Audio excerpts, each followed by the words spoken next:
Código Da Vinci, verdad o mentira.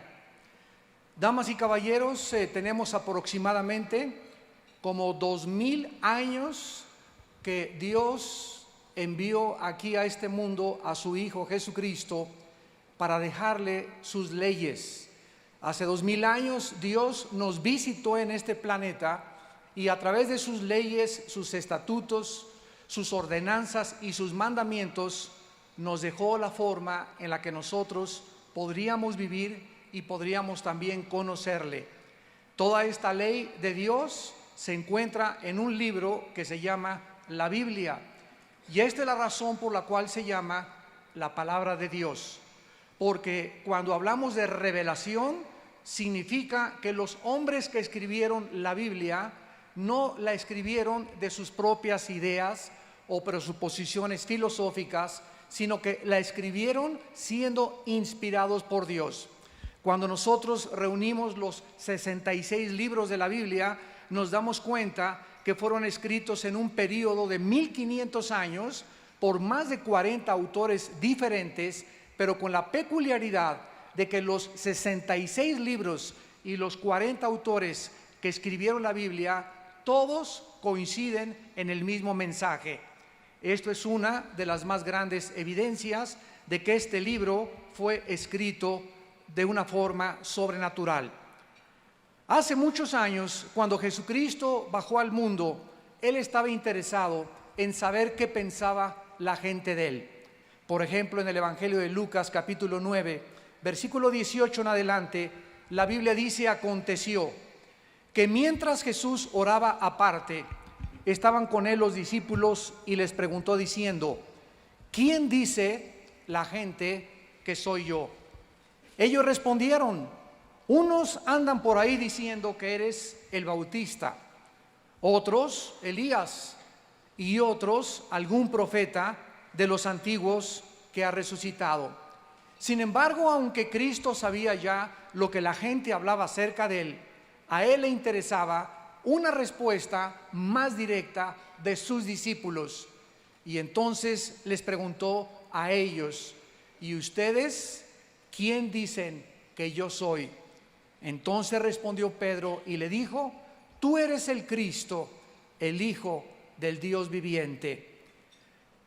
¿Era solamente Cristo un hombre extraordinario o era algo más? ¿Qué conceptos se tienen después de hace 2000 años acerca de la persona del Hijo de Dios? Aún en nuestros días nos sigue persiguiendo esta pregunta.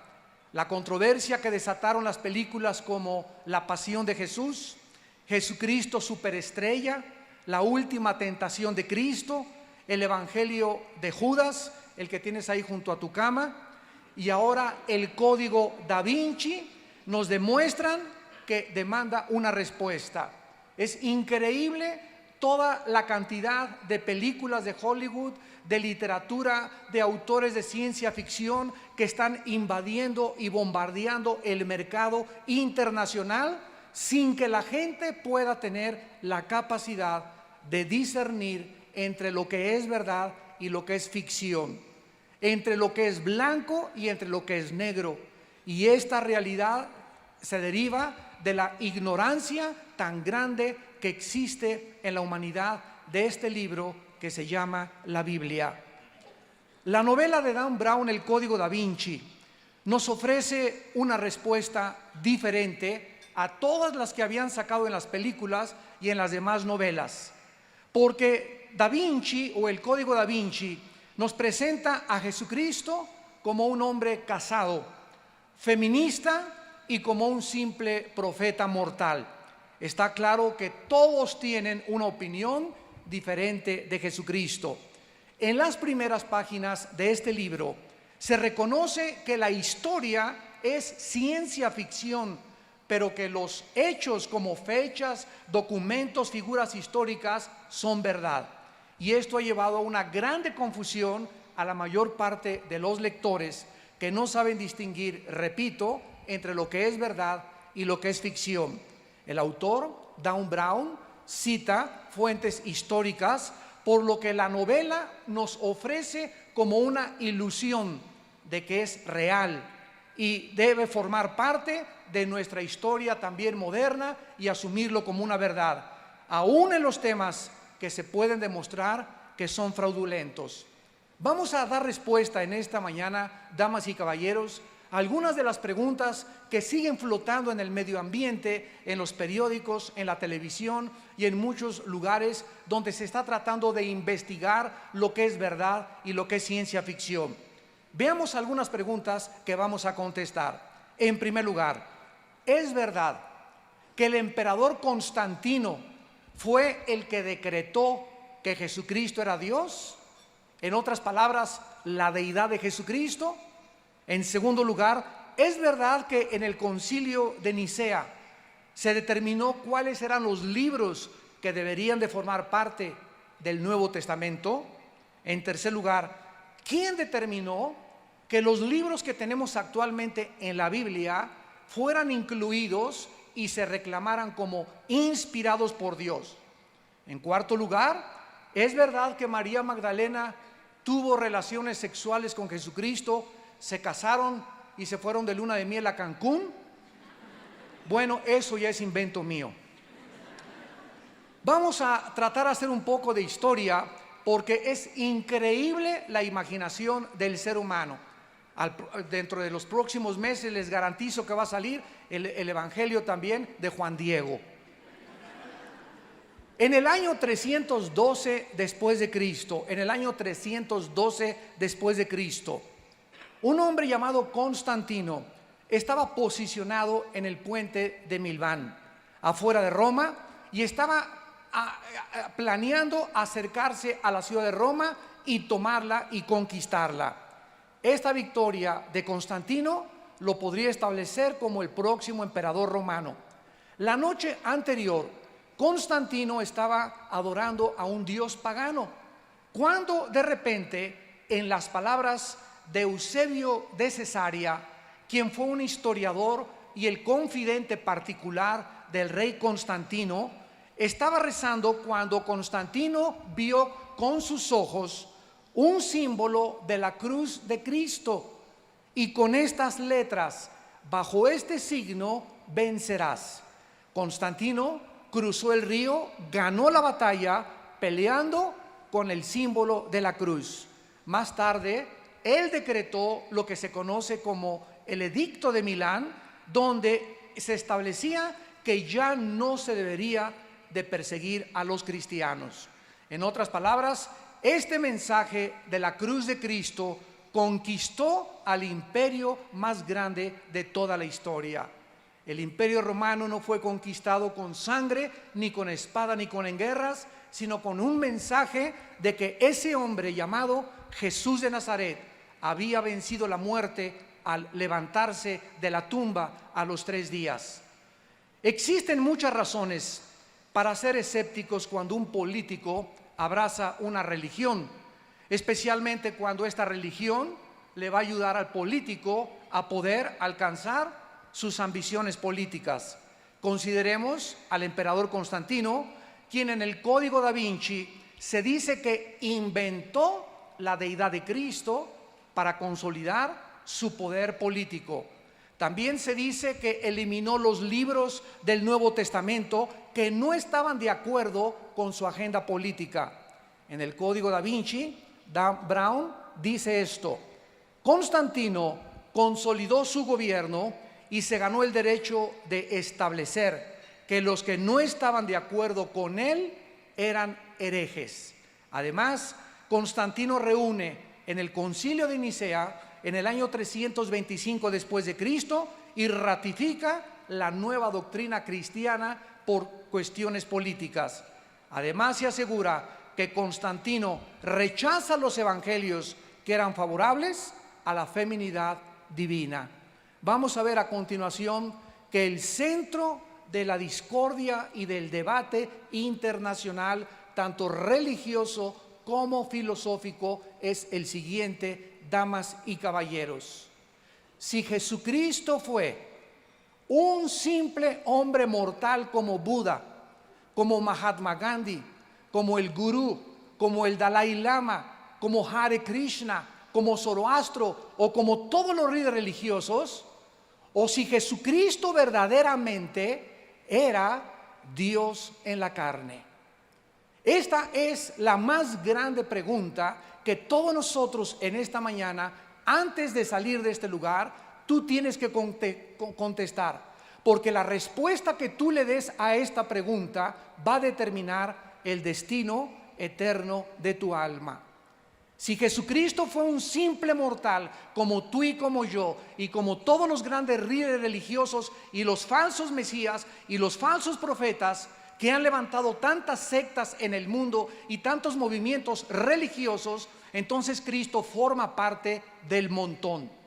Pero cuando venimos a la Biblia y cuando comenzamos a escuchar las declaraciones de Jesús, cuando comenzamos a analizar la Biblia y la comparamos con el Mahajanivana Sutta, con el Tripitaka de los libros de Buda y de Confucio, con el Popo, con los Vedas de los persas, con el Corán de los musulmanes, nos damos cuenta que ninguno de los libros sagrados, ninguno, damas y caballeros, señoras y señores, ningún libro sagrado tiene una comparación ni científica, ni arqueológica, ni antropológica, ni psicológica, ni genética, ni biológica, ni geográfica, ni histórica con la Biblia.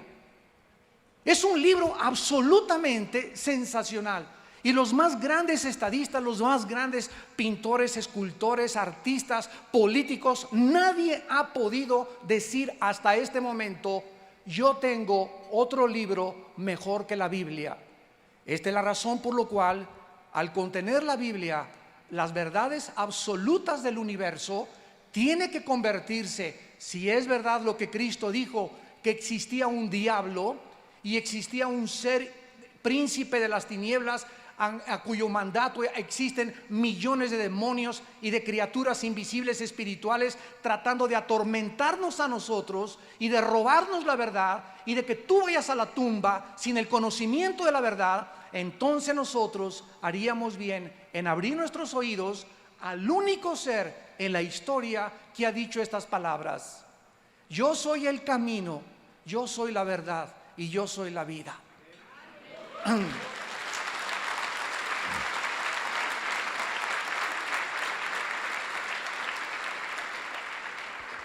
Durante los primeros 300 años de la historia cristiana, comenzaron a levantarse los enemigos del cristianismo y comenzaron a tratar de atacar. Vuelvo a repetir, el centro, el núcleo del ataque es la deidad de Jesús. De que Jesucristo era un simple hombre común y corriente y un grande maestro de moral. Uno de los más grandes herejes en estos siglos se llamó Arriano. Y por causa de este hereje se formó lo que se conoce como el Concilio de Nicea, donde 300 obispos se reúnen en Nicea, Italia, para poder disputar, argumentar y concluir lo que se conoce como la cristología o la doctrina de Cristo. De manera unánime se considera a Arriano un hereje por negar la deidad de Jesucristo. Porque si Jesucristo no es Dios, y si Jesucristo no es verdaderamente ser lo que Él dijo, entonces es imposible que Él pudiera ser el Redentor y el Salvador de la humanidad. La Biblia en Hebreos 7:26 dice estas palabras acerca de Jesucristo: porque tal sumo sacerdote nos convenía, santo, inocente, sin mancha, apartado de los pecadores y hecho más sublime que los cielos. El escritor del libro de los Hebreos considera a Jesucristo sin mancha y totalmente diferente de todos los demás seres humanos. Pedro, en su primera carta, capítulo 2, versículo 22, dice: el cual no hizo pecado, ni se halló engaño en su boca. Si Jesucristo hubiera sido un simple mortal como tú y como yo, no podía en esa cruz abrir sus brazos, porque para que pudiera pagar por tus pecados y por mis pecados, hubiera necesitado primero pagar por los suyos propios y después pagar por los de los demás. Dios no nos podía imputar su justicia si Jesucristo no hubiera cumplido al pie de la letra los 10 mandamientos. Pero es el único ser, de acuerdo a la Biblia, que cumplió la ley de Dios. Y por causa de que Cristo cumple la ley de Dios, ahora Dios nos invita y nos lleva a la cruz. Y en esa cruz Dios en la Biblia nos dice: mi hijo cumplió lo que tú nunca hubieras podido cumplir. Mi hijo hizo lo que tú nunca hubieras podido hacer con tus peregrinaciones, con tus buenas obras. Porque si hubiera sido esto, ¿cuál es la razón de que Cristo muere en la cruz? Si hubiera otro camino para la salvación, como dicen comúnmente, todas las religiones llevan a Dios. Jesucristo es el mentiroso, totalmente psicópata, neurasténico, maníaco depresivo, loco que ha existido en la humanidad. Porque Jesucristo dijo: nadie va al Padre si no es por mí. Si hubiera otro camino a la salvación y Dios nos hubiera dicho: mis chiquilines, pórtense bien, mis nenes, mira, tú sigue esta religión, tú sigue aquella, tú sigue aquella, al cambio que todas las carreteras llevan a Toluca. Y esto no es verdad. No todas las carreteras llevan a Toluca, no todos los caminos llevan a Roma, no todos los aviones llegan al mismo lugar, no todas las religiones llevan a la verdad. La Biblia dice: hay caminos que parecen derechos, pero su fin es camino de muerte. Jesucristo dijo: porque no hay otro nombre dado debajo del cielo a los hombres en quien podamos ser salvados, más que en el nombre de Jesucristo.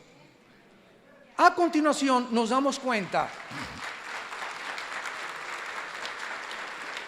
que la Biblia, en este concilio de Nicea, los 300 obispos que se reunieron de manera unánime, repito, acordaron de que Jesucristo no solamente era Dios hecho carne, sino que desde que antes de ellos, 3 siglos antes, ya los apóstoles y los padres de la iglesia habían concluido, ninguno tenía dudas de que Jesucristo verdaderamente era el Hijo de Dios.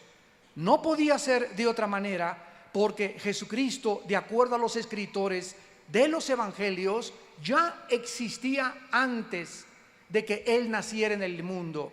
Por ejemplo, en el Evangelio de Juan capítulo 1, versículo 1 en adelante, dice: en el principio era el Verbo era con Dios y el Verbo era Dios. Este era en el principio con Dios. Todas las cosas por Él fueron hechas, y sin Él nada de lo que ha sido hecho fue hecho. En Él estaba la vida, y la vida era la luz de los hombres. La Biblia dice que Jesucristo, antes de nacer en el vientre de su madre, la Virgen María, ya había estado junto con el Padre formando la creación, ordenando la creación, dirigiendo la creación, y se le atribuye a Jesucristo, al que murió en una cruz hace 2000 años, la creación del universo y la vida que tú tienes y la vida que yo tengo. Esto nos deja pasmados, asombrados. Cómo el creador del universo bajó a este mundo, se despojó de la corona, del anillo, de sus ropas reales que tenía en el trono con su padre, y baja a este mundo de limosneros, a este basurero en el cual tú y yo vivimos, y camina entre el basurero, entre los limosneros que somos nosotros, se hace semejante a nosotros, toma la forma de un siervo igual a nosotros, y muere de muerte, y muerte de cruz. Dios no nos venía más que cualquier otra cosa a enseñarnos, al mandar a su Hijo, que la más grande virtud que un ser humano pueda tener es la humildad. La humildad. Todos por naturaleza queremos: mis chilaquiles, vieja, aquí la cena, mis zapatos, chamacos, híncate, reconózcanme. Vemos que los hombres toman el poder y se enferman con el poder, se transforman con el poder, se transforman con el dinero. Le dan a alguien autoridad o una charola, policía, y se le cambia la personalidad. Y solo queremos agredir, queremos mostrar nuestra hostilidad, nuestra frustración, nuestra amargura, tratando a los seres humanos de convertirlos en esclavos. Siglos de esclavitud nos muestran que el ser humano demanda que se le sirva a Él. Y Cristo viene a este mundo y les dice a los discípulos: yo no vengo a que ustedes me sirvan, yo vengo a servirlos a ustedes y por favor siéntense que les voy a lavar los pies. Nadie puede negar ni psicológicamente que Jesucristo era un personaje patológico o que estaba enfermo o que tenía alguna desviación mental, porque las características de Jesús, la vida de Jesús, el control que tenía de su vida, la paz que irradiaba, la seguridad de sus palabras, la forma como vivió, los milagros que realizó, no nos dejan a nadie concluir que era un simple hombre. En el Código Da Vinci se dice que la doctrina de Cristo fue aprobada por una votación muy cerrada. Esto también es pura ficción, porque de los 300 obispos en el Concilio de Nicea, solo 5 votaron en contra. Así que 295 obispos aprobaron y coincidieron en que Jesucristo era Dios. Pero ¿realmente Constantino inventó esta deidad de Cristo? ¿Qué acaso antes de este concilio se consideraba que Jesucristo era un hombre ordinario? No existe ni un pedacito de evidencia histórica para esta barbaridad herética. La doctrina de la deidad de Jesucristo fue mantenida por la iglesia primitiva siglos antes del concilio de Nicea, como por ejemplo Policarpo de Esmirna, que fue un apóstol directo del apóstol Juan.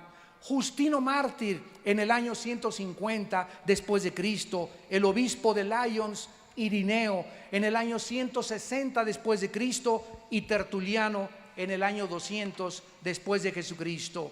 No es de sorprenderse pues que el Nuevo Testamento establezca como herejes a las personas que niegan que Jesucristo vino en la carne. En primera de Juan 4, versículo 1 y 2, el apóstol Juan escribe: cualquiera que niegue que Jesucristo vino en carne, este es el espíritu del anticristo. Este es el espíritu del anticristo. Las personas que quieren atacar y colocar a Cristo junto a Buda, junto al Dalai Lama, junto a Moisés, junto a los gurús, etcétera, etcétera. ¿Por qué? Porque para el ser humano cualquier persona nos puede salvar. ¿De dónde nacieron todas estas controversias y herejías en contra del cristianismo? El evangelio de Judas, el evangelio de los gnósticos, el evangelio de Felipe, el evangelio de Tomás, el evangelio de María Magdalena, que cita el Código Da Vinci. Muy bien, en el año 1945, un campesino en Egipto, cerca de unas cuevas en Nag Hammadi, estaba escapando para sacar fertilizantes y descubrió una jarra de color rojizo con papiros de piel en un lenguaje cóptico. Las fechas que datan estos papiros son del año 450, 500 después de Cristo. Se tradujeron estos papiros al inglés y la Sociedad Geográfica Nacional, el National Geographic Society, pagó $1 millón por tener el derecho de publicar en la televisión y de tener como autoría todas aquellas cosas que pertenecían a estos escritos. Se tradujeron y se convirtieron en lo que se conoce la Biblia gnóstica, donde se enseña que el hombre debe encontrar su propio camino a la salvación, que todos los caminos, si tú te portas bien, y todas las religiones te llevan a Dios, y que el problema no es el pecado, sino la necesidad del autoconocimiento. La palabra gnóstico viene del griego gnosis, que significa conocimiento, y en la Biblia se tradujo ciencia. Y esta filosofía enseña que existe un conocimiento escondido que es reservado solo para los iluminados y reservado en los grandes secretos del arcano para los masones y para otros grupos esotéricos filosóficos.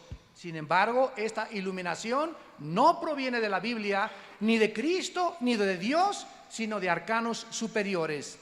Es increíble que el gnosticismo, que enseña que la necesidad no es el perdón de pecados, sino la iluminación interior, nieguen también la resurrección de Jesucristo, que un sustituto murió por él. Y de ahí nacieron los evangelios, repito, de Pedro, de María, de Felipe, de Tomás y el evangelio de los egipcios. Los apóstoles de Jesucristo, como el apóstol Pablo, en la segunda carta a los Corintios, capítulo 11, comenzaron en el tiempo de Nerón a alertar a la cristiandad acerca del surgimiento de personas que comenzarían a atacar la verdad y la deidad de Jesús.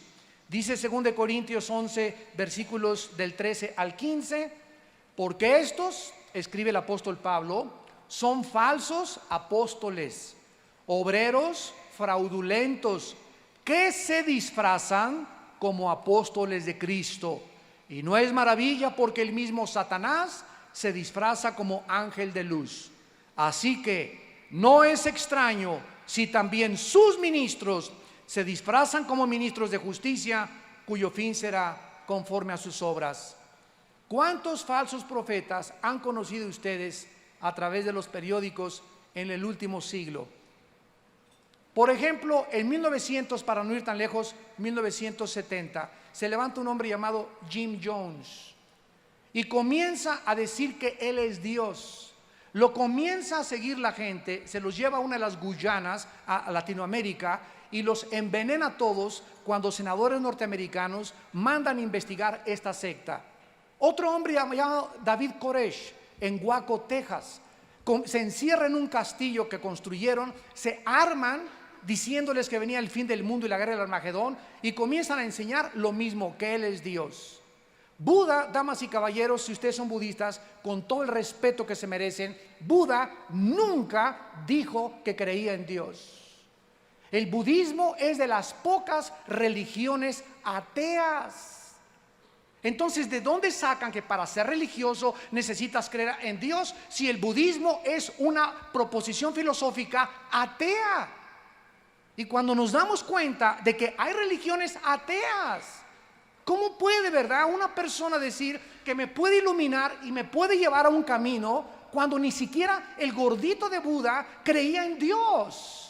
¿A dónde me vas a llevar entonces? Yo ando buscando el origen del universo. Yo ando buscando mi identidad. ¿Quién soy yo? ¿Por qué nací? ¿O qué somos el producto de una evolución fortuita? ¿Somos el resultado de una selección natural? ¿Es verdad que la evolución es la única cosa que se puede enseñar como científica en la escuela, cuando es totalmente anticientífica?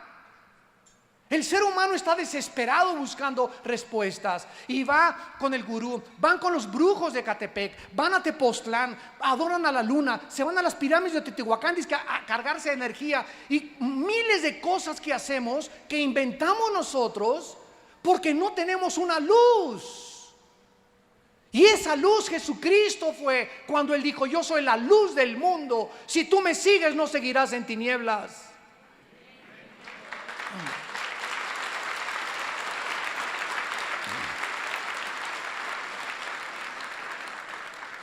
Teniendo tan cerca la verdad, damas y caballeros, estamos perdidos en un desierto de incertidumbre y de confusión. El apóstol Pablo, en la primera carta a Timoteo, capítulo 6, versículo 3 en adelante, dice estas palabras: si alguno enseña otra cosa y no se conforma a las palabras sanas, saludables de nuestro Señor Jesucristo y a la doctrina que es conforme a la piedad, está envanecido, nada sabe, y delira acerca de cuestiones y contiendas de palabras, de las cuales nacen envidias, pleitos, blasfemias, malas sospechas, disputas necias de hombres corruptos de entendimiento, privados de la verdad, que toman la piedad como fuente de ganancia. Apártate de los tales. Al terminar la Biblia, en el capítulo 22 de Apocalipsis, el apóstol Juan termina la Biblia con estas palabras: yo testifico a todo aquel que oye las palabras de la profecía de este libro, si alguno añadiere a estas cosas, Dios traerá sobre él las plagas que están escritas en este libro. Y si alguno quitare de las palabras del libro de esta profecía, Dios quitará su parte del libro de la vida y de la santa ciudad y de las cosas que están escritas en este libro. ¿Podía alguien preferir la Biblia gnóstica a la Biblia inspirada por Dios? ¿Cómo es posible que el ser humano, damas y caballeros, psicólogos y sociólogos que nos acompañan, cómo pueden ustedes definir este fenómeno, este dilema religioso del ser humano, que es más fácil que el ser humano siga a Buda, siga al Dalai Lama, se hinque ante a un ser humano, le rinda culto a unas pirámides, le rinda culto al sol, crea que del universo vienen los ovnis a salvarnos? ¿Cómo es posible que el ser humano pueda creer mucho más fácil todas estas cosas tan falsas de ficción y mentiras y no creerle a aquel que dijo: yo soy la resurrección y la vida? ¿Cómo es posible que la Biblia siga siendo atacada? Y los maestros, yo continuamente tengo controversias en las preparatorias, en las universidades, y siempre me encuentro que los maestros graduados con maestrías, etcétera, etcétera, me dicen: la Biblia es un libro inventado por los hombres. Y siempre les contesto: ¿ya la leyó usted? ¿En qué basa usted esa conversación? Me lo dijo mi compadre, me contesta. Y a su compadre, ¿quién se lo dijo? Y los estudiantes están en la misma situación. Y no tenemos nosotros la diligencia de venir por nosotros mismos, hincarnos algún día. Si tú en esta mañana no quieres recibir a Cristo, yo te invito a que llegues hoy en la noche a tu casa y te hinques y le digas: oh Dios, yo no estoy confundido, yo no sé realmente dónde está la bolita, pero quiero decirte algo, Dios, yo sé que me escuchas. Si tu Hijo Jesucristo es el camino, la verdad y la vida, si Él murió en esa cruz para pagar por mis pecados, Señor Jesucristo, te invito a mi vida. Y si tú entras a mi vida, Señor, y me cambias y experimento tu poder, te prometo que te voy a servir hasta el día de mi muerte. Esto se llama ser honesto intelectualmente. ¿Qué sucedió a continuación? Bueno, Leonardo da Vinci, un grande pintor, hijo ilegítimo, y de acuerdo al diario de su abuelo, nació el 15 de abril de 1452 en una aldea llamada Vinci, a 32 kilómetros al oeste de Florencia. Realmente Leonardo da Vinci pintó en su cuadro de la Última Cena a María Magdalena recargada así amorosamente junto al rezago de Jesucristo. ¿Fue María Magdalena esposa de Jesucristo? Vamos a contestar estas preguntas a continuación, porque son otras mentiras también del libro y de la obra El Código da Vinci. Leonardo fue traído a Florencia siendo un mozo muy joven y se convirtió en un aprendiz de un pintor muy famoso. Más tarde, Leonardo comenzó a pensar que él no era apreciado en sus capacidades de pintura y apeló al duque de Milán llamado Ludovico para que le pudiera alquilar como pintor a su servicio. Ludovico lo aceptó y Leonardo pasó en Milán 20 años de su vida. En el año 1495, Ludovico, el duque de Milán, comisiona a Leonardo para que pinte el cuadro de la Última Cena para un monasterio dominico en la ciudad de Santa María de la Gracia. Pero realmente se encontraba, cuando pintó Leonardo da Vinci a María Magdalena recargada al regazo de Jesucristo. Y para nosotros saber la verdad, lo único que tenemos que saber es lo siguiente: ¿de dónde se inspiró Leonardo da Vinci para pintar el cuadro de la Última Cena? Vayamos al Evangelio de Juan, que fue el que leyó Leonardo da Vinci, y veamos de qué forma todos los evangelios, principalmente este que vamos a leer, nos describen quién se encontraba con Jesucristo en la Última Cena. Dice el Evangelio de Juan capítulo 13, versículos 21 en adelante. Habiendo dicho esto, Jesús se conmovió en espíritu y declaró y dijo: de cierto os digo que uno de vosotros me va a entregar. Entonces los discípulos se miraban unos a otros, dudando de quién hablaba. Y uno de sus discípulos, al cual Jesús amaba, estaba recostado al lado de Jesús. Y todos sabemos que este discípulo amado era el apóstol del amor, el apóstol San Juan. A este hizo señas Simón Pedro para que le preguntara quién era aquel de quien hablaba. Él entonces, recostado en el pecho de Jesús, le dijo: Señor, ¿quién es? Respondió Jesús: a quien yo diere el pan mojado, aquel es. Y mojando el pan, lo dio a Judas Iscariote, hijo de Simón. Vemos que la Biblia nos dice claramente que en la última cena no había una sola mujer. ¿Por qué? No era porque Cristo las haya excluido o las haya minimizado, todo lo contrario. Las mujeres fueron las que estuvieron con Cristo en el último día cuando Él colgaba en la cruz. Su madre, la Santa Virgen María, y María Magdalena y otras mujeres. A las primeras a quienes se les apareció fueron a mujeres también. Y la Biblia nos muestra el grande honor, el grande respeto y la grande honra que las mujeres deben de merecer de parte de nosotros los hombres. Porque cualquier hombre que me escuche, vivimos gracias a que una madre y mi madre nos trajeron a este mundo.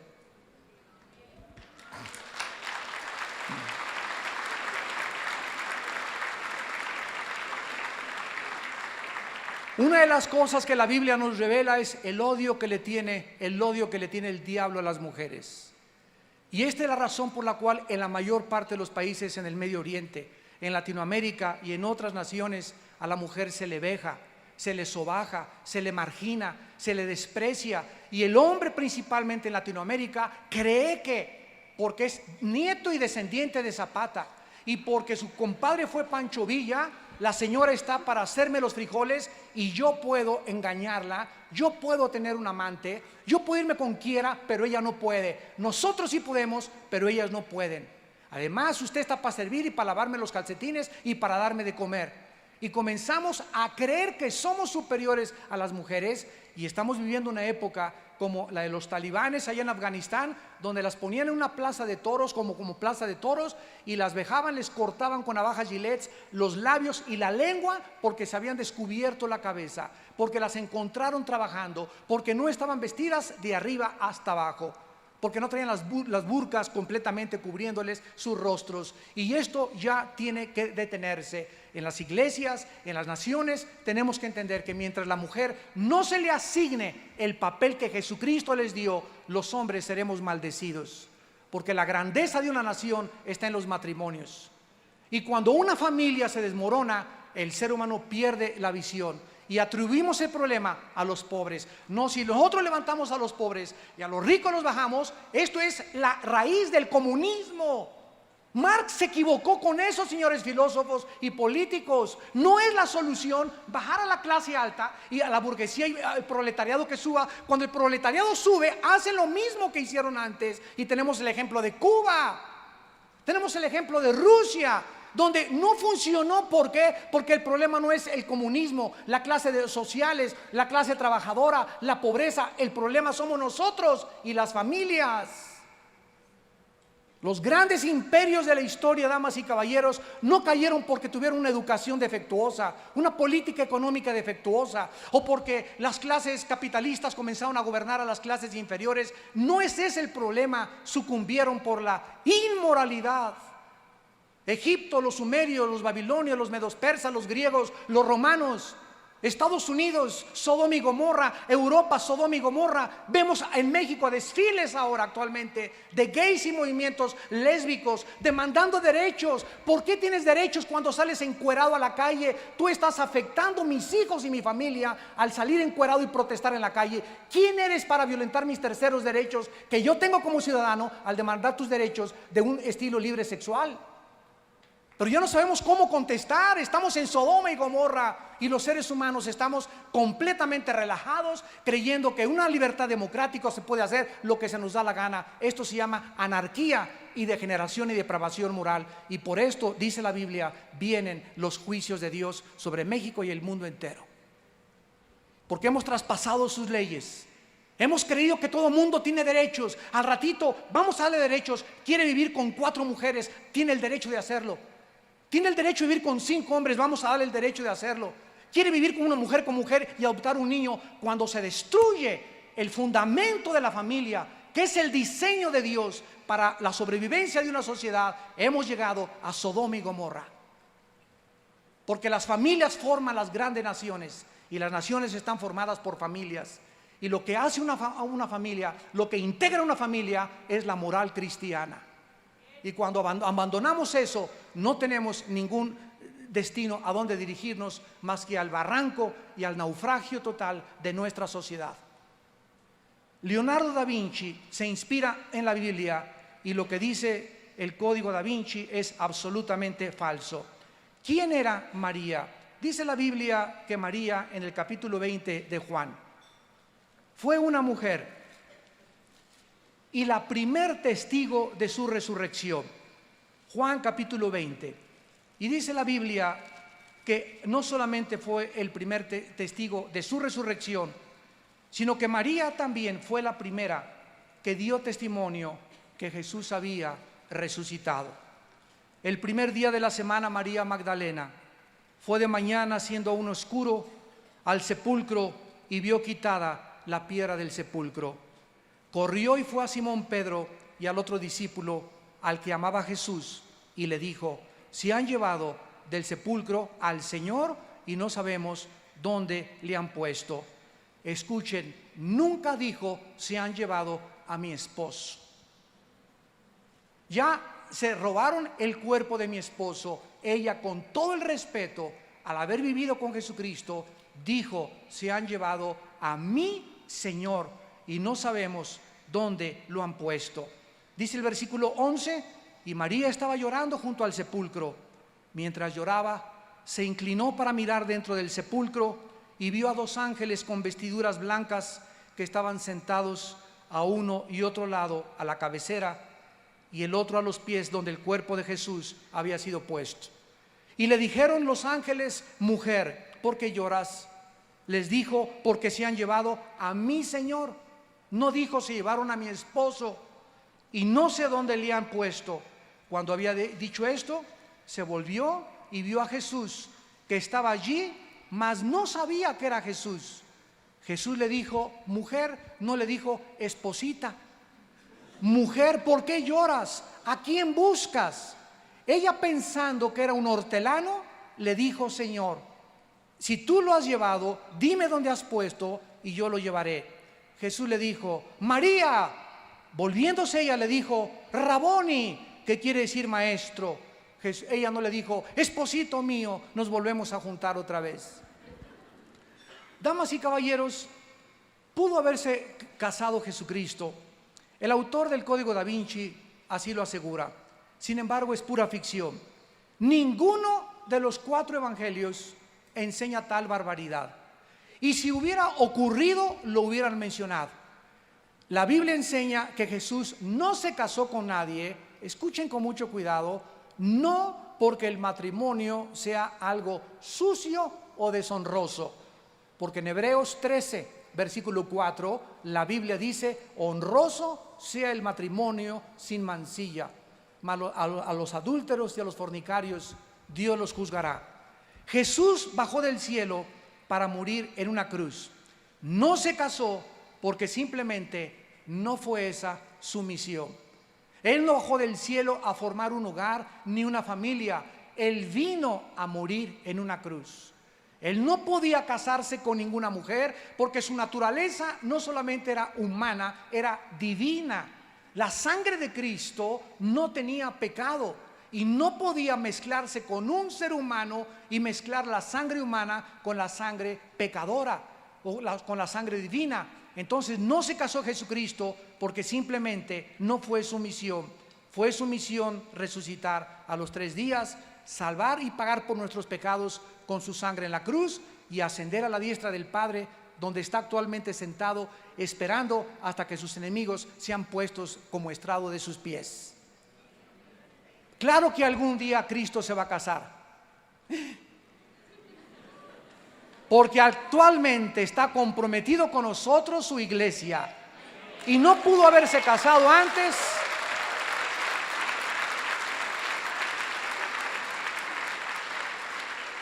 Cristo no pudo haberse casado antes sabiendo que su matrimonio va a ser en el cielo. Dice Apocalipsis capítulo 19, versículos del 5 al 9. Y salió del trono una voz que decía: alaben a nuestro Dios todos sus siervos y los que le temen, pequeños y grandes.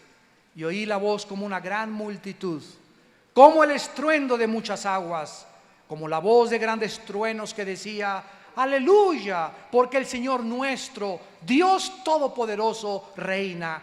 Gocémonos y alegrémonos y démosle gloria, porque han llegado las bodas del Cordero. Y su esposa se ha preparado, y a ella se le ha concedido que se vista de lino fino, limpio y resplandeciente, porque el lino fino es las acciones justas de los santos. Y el ángel me dijo: bienaventurados los que son llamados a la cena de las bodas del Cordero. Y me dijo: estas palabras son fieles y verdaderas.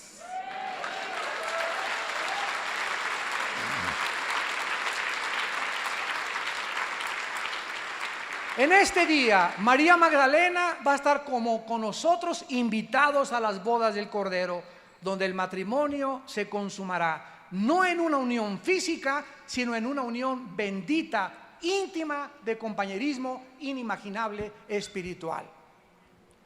Y finalmente, ¿qué hay de los libros de la Biblia? ¿Por qué los libros que tenemos en la Biblia fueron incluidos en el canon? ¿Por qué otros fueron rechazados? ¿Quién determinó qué era inspirado y qué no era inspirado?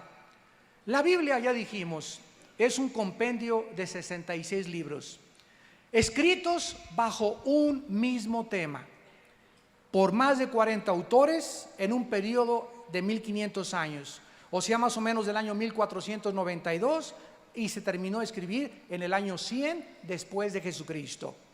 Fue escrita en arameo, en griego y en hebreo. Fue el primer libro, la Biblia, en que se imprimió en la imprenta de Gutenberg.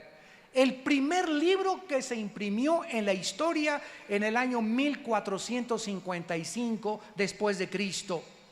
Y se llamó la Vulgata Latina, que la tradujo al latín un monje llamado Jerónimo en el año 435 después de Jesucristo. En 1986, la Biblia se había traducido a 1848 lenguajes. De los 5445 lenguajes y dialectos que aproximadamente existen en el mundo. Actualmente hay más de 13,000 copias manuscritas del Nuevo Testamento antes de que saliera el Evangelio de Judas y el Evangelio que va a salir de Juan Diego también. 8,000 manuscritos de la Vulgata Latina y 13,000 versiones y 4,000 en griego, versiones primitivas. Existen más versiones primitivas de la Biblia que del libro La Ilíada y la Odisea y de cualquier otro volumen que exista en la humanidad. Además, el ateo francés Voltaire, en 1778, cuando murió, dijo en una ciudad donde él vivía: cuando yo muera, la Biblia pasará a la historia y nadie la volverá a publicar.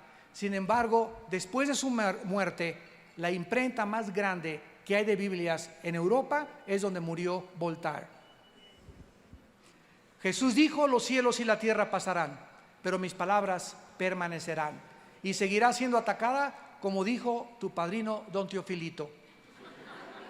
Y seguirá siendo atacada, y saldrán películas, y saldrán esto y aquello, y el mundo pasará a la historia y comenzará a distinguir entre lo que es ficción, lo que hombres enemigos de la cruz continúan atacándola, pero nosotros seguiremos levantándola y defendiéndola como la única luz que alumbra en tantas tinieblas en que se encuentra la humanidad.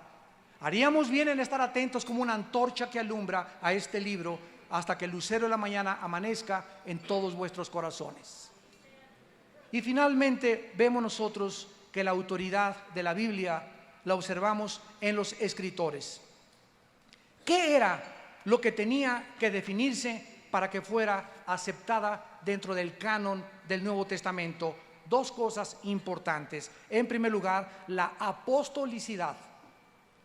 En otras palabras, los libros que se aceptaron como inspirados por Dios son los que los apóstoles escribieron. Los hombres que caminaron, escucharon, vieron y tocaron y vieron resucitado a Jesucristo, el Hijo de Dios. Por ejemplo, en el Evangelio de Lucas, capítulo 1, el doctor Lucas, que no fue un apóstol, pero fue discípulo de Pablo y viajó con Pablo en sus viajes misioneros, escribe en los primeros versículos: puesto que ya muchos han tratado de poner en orden la historia de las cosas que entre nosotros han sido ciertísimas, tal como nos lo enseñaron los que desde el principio lo vieron con sus ojos y fueron ministros de la palabra. Así que para que un libro pudiera ser aceptado como el canon, forzosamente tenía que haber sido autenticado, totalmente verificado por los apóstoles que siguieron a Jesucristo. Y en segundo lugar, la conformidad a las doctrinas de Jesucristo. Esto significa que cualquier libro que saliera que no estuviera de acuerdo con lo que los apóstoles Pedro, Juan, Santiago, Pablo, etcétera, etcétera, habían escrito, no se podía considerar como inspirado por Dios. Entonces es lógico que el Evangelio de Judas, el Evangelio de Tomás, el Evangelio de Felipe hayan nacido o surgido 300, 400 años después de Cristo, cuando los enemigos del cristianismo comenzaron a escribir y a enterrar. Nadie niega que sean auténticos, nadie niega que sean antiguos. Lo que se niega, por ejemplo, en el Evangelio de Judas es que ni siquiera Judas lo escribió. Ahí está el Evangelio de Judas y no aparece ningún versículo donde diga: yo, Judas, dije esto. Alguien enemigo de Cristo escribió este evangelio y comenzó a decir que que Judas no era el traidor, que se puso de acuerdo con Jesucristo y que comió chorizo en Toluca. Es increíble la imaginación humana. Y estamos en un momento, damas y caballeros, donde si tú no te afianzas a la verdad y si tú no tienes fundamentos morales firmes en tu vida y en tu familia, te va a llevar la corriente. Y vas a acabar creyendo en cualquier cosa. Esa es la tragedia más grande de cuando alguien rechaza la luz de Cristo, que acabas creyendo en cualquier otra filosofía tonta inventada por los hombres, que en aquel que dijo: yo soy la luz del mundo, yo soy la verdad, la única verdad que existe, yo soy el único camino en el que tú y tu familia puedan caminar, yo soy la vida eterna.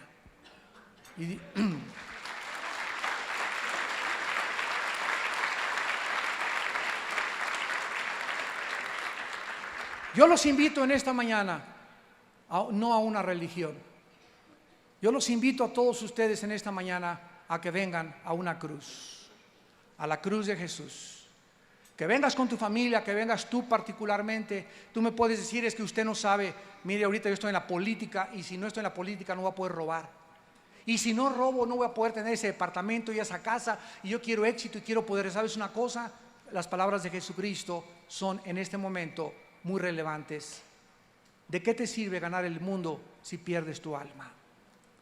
Tú no sabes que en cualquier momento, tal vez saliendo de este lugar, caigas ahí en las escaleras con un ataque cardíaco, una embolia cerebral, y todos tus sueños, todas tus ilusiones, todas tus esperanzas de llegar a hacer esto y quiero aquello, y ahorita mi compadre va a ser el presidente y tenemos esperanza de esto y el otro.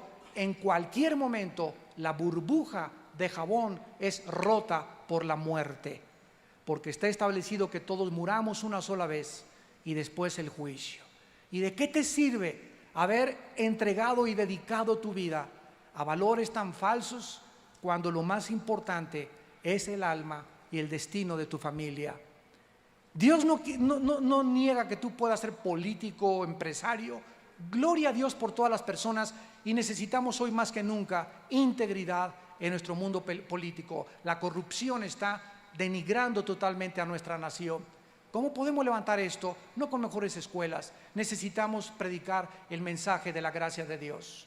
Necesitamos orar para que Dios nos dé un presidente que nos abra los estadios, que nos den más medios en televisión, que podamos influir en la radio, que podamos entrar a las universidades y darles otra opción a los estudiantes, y no solo que venimos de chita. Que podamos entender que lo que nos da dignidad humana es que fuimos creados a la imagen y semejanza de Dios, y que eso es lo que nos da valor como seres humanos. Y esta es la razón por la cual es de tanta valía que el Hijo de Dios haya dado su vida en una cruz por ti y por mí, porque valemos tanto, tanto, tanto para Dios, que dio a su Hijo unigénito, para que cualquiera de ustedes que en Él cree no se pierda, mas tenga vida eterna. Mas Dios muestra su amor para con nosotros en que, siendo aún pecadores, Cristo murió por nosotros. Él, que no conoció pecado, por nosotros se hizo pecado, para que nosotros fuésemos hechos la justicia de Dios en Él. Porque la paga del pecado es la muerte, mas el regalo de Dios es vida eterna en Cristo Jesús. ¿No quisieras tú en esta mañana que Dios ha preparado tu corazón, que estás sensible a la voz del Espíritu Santo, venir a Jesús y decirle lo que yo le dije hace 30 años? Hace 30 años yo estaba formando parte del Partido Comunista Mexicano. Yo era un convencido de una revolución violenta y de bajar a los dictadores y bajar a este gobierno y que el pueblo tomara el poder. Y estaba involucrado en la dialéctica materialista, era ateo totalmente, renuncié a mis valores que mis padres me dieron de nuestra religión, equivocados, pero me dieron valores, porque estaba harto de la hipocresía de la sociedad como lo están los jóvenes. Hasta que un día mi hermano Alejandro, que está aquí conmigo, me dijo: ten una Biblia y quiero que la leas. Y quiero que seas sincero y comienza a leer el Evangelio de Juan. Y cuando llegué a Juan 14, mi vida estaba deshecha, vacío. Yo era revolucionario, el 68, Tlatelolco, levantémonos, por aquí, por allá, nos golpearon, nos llevaron a la cárcel por nuestras ideologías, etcétera, etcétera. Leí Juan que decía: yo soy el camino, la verdad y la vida. Y en ese momento vino a mí la foto del Che Guevara que tenía arriba de mi cama. Un póster gigantesco, Fidel Castro, Nikolai Lenin, Adolfo Hitler, la signa suástica y todas las mentiras y el veneno de estos líderes demoníacos que han hecho con la humanidad. Y yo dije: ni el Che Guevara, ni Hitler, ni nadie ha hablado como ha hablado Jesucristo. Y caí de rodillas hace 30 años y le dije: Señor y mi Dios, yo te necesito. Mi vida es una confusión, mi vida es una tormenta, estoy totalmente desviado de mis pensamientos. Si tú eres el Hijo de Dios, entra a mi vida. Y si tú entras a mi vida y yo leo la Biblia y me convenzo que tú vives y que resucitaste de los muertos, no quiero saber nada de ninguna otra cosa más que servirte hasta el día de mi muerte. Y Jesucristo lo hizo, y Dios me levantó para predicar su palabra y decirles a ustedes: lo mismo lo quiere hacer con tu vida. Y quiere transformar radicalmente tu vida, tu matrimonio y la vida de tu familia. Pero tú tienes que darle esta oportunidad, no a una religión, sino a Jesucristo, el Hijo de Dios. Y lo puedes hacer en este momento diciéndole estas palabras. Te pido que inclines tu cabeza. Ahí desde tu lugar, con tu rostro inclinado, con toda la honestidad e integridad de tu alma, ya no luches contra Dios. Vengo a anunciarte a un hombre, no a un sistema, no dogmas, no reglas. Vengo a anunciarte a un hombre que se llama Jesús, que dio su vida por ti en una cruz y que tú no le conoces. Y Él anhela que tú le conozcas y comiences a caminar en sus caminos con el poder que Él te quiere dar a través de su Espíritu Santo. Y ahí en tu lugar, ustedes que nos ven también por la televisión, si tú quieres invitarle a tu vida por primera vez, dile estas palabras: Señor mío y Dios mío, te doy gracias en esta mañana por iluminar mi entendimiento y mostrarme que voy por un camino que conduce a la muerte. He vivido una vida equivocada porque no te conocía. He sido ignorante de quién eres tú, Jesús. Yo pensaba que eras uno más de los grandes líderes y profetas religiosos.